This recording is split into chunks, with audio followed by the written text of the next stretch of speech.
अस्सलाम वालेकुम dear student. आज हम डिस्कस करने लगे हैं अपना lesson number 27। Let's start. Object oriented analysis क्या एंड डिज़ाइन क्या होता है। कल भी डिस्कस किया था कि ऑब्जेक्ट ओरिएंटेड एनालिसिस क्या होता है। सबसे पहले समझे कि भी आपका सिस्टम है या कोई भी आपका सिस्टम है, लाइक आपका कुछ सॉफ्टवेयर है, लाइक कैलकुलेटर का कोई सिस्टम बनाया आपने, तो उसकी मुकम्मल स्टडी करना, उसका मुकम्मल स्टडी करना, उसके एडवांटेज देखना, उसके एडवांटेज देखना, डिसएडवांटेज क्या है, उसका पर्पस क्या है, उसका गोल क्या है, वो जो सिस्टम कर रहा है, मुकम्मल तौर पर किसी चीज़ की स्टडी करना आपकी एनालिसिस होती है। ठीक है। और फिर एनालिसिस करने के बाद आप डिज़ाइन की तरफ जाते हैं। ये हमने देखा था कि दो अप्रोचेज होती हैं एनालिसिस एंड डिज़ाइन करने की। एक था स्ट्रक्चर्ड एनालिसिस जो हमने पढ़ लिया था, दूसरा था ऑब्जेक्ट ओरिएंटेड एनालिसिस। ऐसी एनालिसिस जिसमें हम चीज़ों को एज अ ऑब्जेक्ट देखते हैं। ठीक है। एज अ फंक्शन नहीं देखते बल्कि एज अ ऑब्जेक्ट देखते हैं और उनको एज अ ऑब्जेक्ट देखकर उनकी स्टडी करते हैं कि ये क्या कंपोनेंट है, किस तरह इनका काम कर रहे हैं। देखिए मैंने कल कहा था जो फंक्शन ओरिएंटेड होती है उसमें हम चीज़ों को एज अ फंक्शन देखते थे, लेकिन ऑब्जेक्ट ओरिएंटेड में हम चीज़ों को एज अ ऑब्जेक्ट देखते हैं। व्हाट टू डू कर के सकते हैं, कैसे नहीं करते, कर क्या सकते हैं ये देखते हैं। ठीक है। अब अगर ऑब्जेक्ट को इसने डिफाइन किया है कि कॉन्सेप्ट है और थिंग है जिसकी कुछ बाउंड्रीज है, मतलब हम ये कहें कि ऑब्जेक्ट, हमके दो पर्पज होते हैं ऑब्जेक्ट के दो पर्पज होते हैं। एक तो ये आपको रियल वर्ल्ड, देखिए जो भी आपका ऑब्जेक्ट होगा वो रियल वर्ल्ड एंटिटी होगी। ठीक है, रियल वर्ल्ड होगा। और दूसरा आपको प्रैक्टिकल बेसिस देंगे कि वो इंप्लीमेंट कैसे करेगा। तो ऑब्जेक्ट के दो पर्पज होते हैं। अब क्लास को क्या डिफाइन करते हैं, अगर सिंपल लफ्जों में समझा जाए तो किसी भी ऑब्जेक्ट का जो ब्लू प्रिंट होता है ना, कि ऑब्जेक्ट करता क्या है, उसके फीचर क्या है, उसकी करेक्टरिस्टिक क्या है, असल में वो हमें क्लास बताती है। हम कहते हैं कि class is a blue print for object, मतलब ये ऑब्जेक्ट का ब्लू प्रिंट के तौर पे काम करता है। पढ़ भी ले। कह रहा था purpose of class is to specify classification, मतलब किसी ऑब्जेक्ट की क्लासीफाई करना, उसके फीचर को स्पेसिफाई करना, डेट करेक्टराइज, उसका स्ट्रक्चर बताना, उसका बिहेवियर बताना, ये आपका काम होता है क्लास का। ठीक है। अगर किसी ने वो पढ़ी होगी तो उन्हें चीज़ों के बारे में पता होगा। अब उस ऑब्जेक्ट से रिलेटेड जो भी उसकी करेक्टरिस्टिक होती है वो उसकी क्या कहलाएंगी, एट्रीब्यूट कहलाएंगी। ठीक है। अब फॉर एग्जाम्पल वो कह रहे हैं कि ये एक एग्जाम्पल है जिसमें एक आपको कंसेप्ट देंगे क्लास का, ऑब्जेक्ट का, एट्रीब्यूट का और मेथड का बताएंगे। देखें अब ये एक कस्टमर है, वो आपका क्या एक ऑब्जेक्ट है, और जो इससे रिलेटेड करेक्टरिस्टिक है जैसे नेम है, एड्रेस है, ये इसकी क्या है करेक्टरिस्टिक। और इनमें जो मेथड क्या होता है कि आप इस एक, मतलब कह रहे हैं आप एक डाटाबेस बना रहे हो, कस्टमर की डाटाबेस बना रहे हो, तो उस डाटाबेस के अंदर आप चीज़ों को ऐड भी कर सकते हो, अपडेट भी कर सकते हो, डिलीट भी कर सकते हो। अब डाटाबेस सबको पता होगा कि डाटाबेस हम तब बनाते हैं जब हम डाटा को स्टोर करना चाहते हैं। ठीक है, किसी रिलेटेड जो आपकी होती हैं लॉजिकल फाइल्स, तो फिर हम डाटाबेस तैयार करते हैं। ठीक है। इसके बाद है इसमें ना जो ऊप है, इसके कुछ मेन पिलर्स हैं, फोर पिलर्स होते हैं, इनहेरिटेंस, एब्स्ट्रक्शन, पॉलीमॉर्फिज्म। ठीक है। तो ये आपने यहाँ पे दो तीन लिखी हैं। इनहेरिटेंस क्या होता है, देखिए ऊप में इनहेरिटेंस का कंसेप्ट ये है कि आपके पास एक क्लास है ना, तो आप उससे दूसरी क्लास निकाल सकते हैं। ठीक है। अगर मेरे पास एक क्लास है, लाइक अब मेरे पास है ऑटोमोबाइल, ऑटोमोबाइल एक ऑब्जेक्ट है, लाइक मैं इससे डिफरेंट क्लासेस निकाल सकती हूँ। लाइक ऑटोमोबाइल में सब आ जाता है, ऑटोमोबाइल में वैन भी आ सकता है, कार भी आ सकता है, ट्रक भी।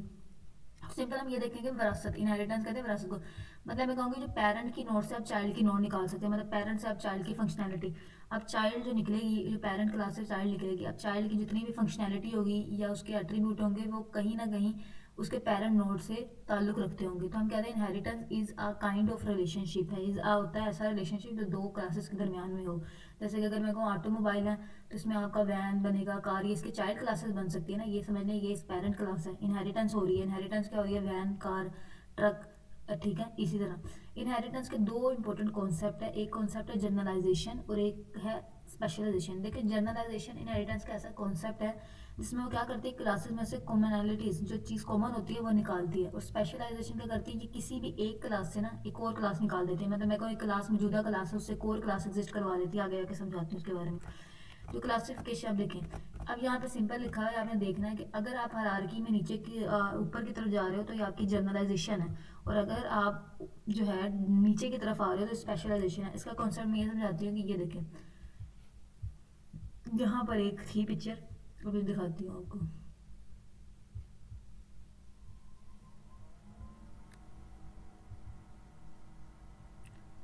ये देखें, ये जनरलाइजेशन का कॉन्सेप्ट है।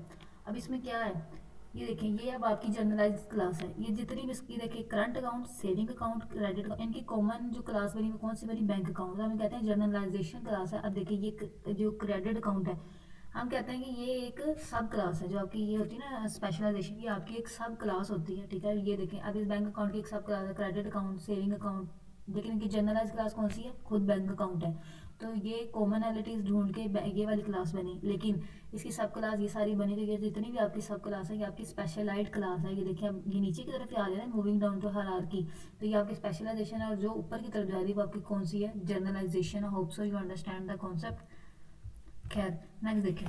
नेक्स्ट है जी, इसमें अब देखिए इनकैप्सुलेशन क्या होता है। जब आप कोई इन्फॉर्मेशन हाइड करते हैं ना, अब फॉर एग्जांपल मैं अब किसी पेज पे लॉगिन कर रही हूँ लाइक दैट। अब वो लॉगिन, मेरे लिए तो लॉगिन हुआ, लेकिन लॉगिन करते वक्त क्या प्रोसेस हुआ पीछे मुझे कुछ नहीं पता, क्योंकि मेरे से इन्फॉर्मेशन हाइड की हुई है। जैसे आपने कोई प्ले बटन वीडियो चलाई, अब वो वीडियो चल पड़ी, लेकिन वो वीडियो कैसे चली, उसका प्रोसेस क्या था, वो आपको नहीं बताया हुआ। ठीक है, इसे कहते हैं इनकैप्सुलेशन। ठीक है, जिसमें आप इन्फॉर्मेशन हाइड करते हैं, या एमसीक्यू भी आ सकता है। Encapsulation means information hiding. आगे है polymorphism. Polymorphism means different forms.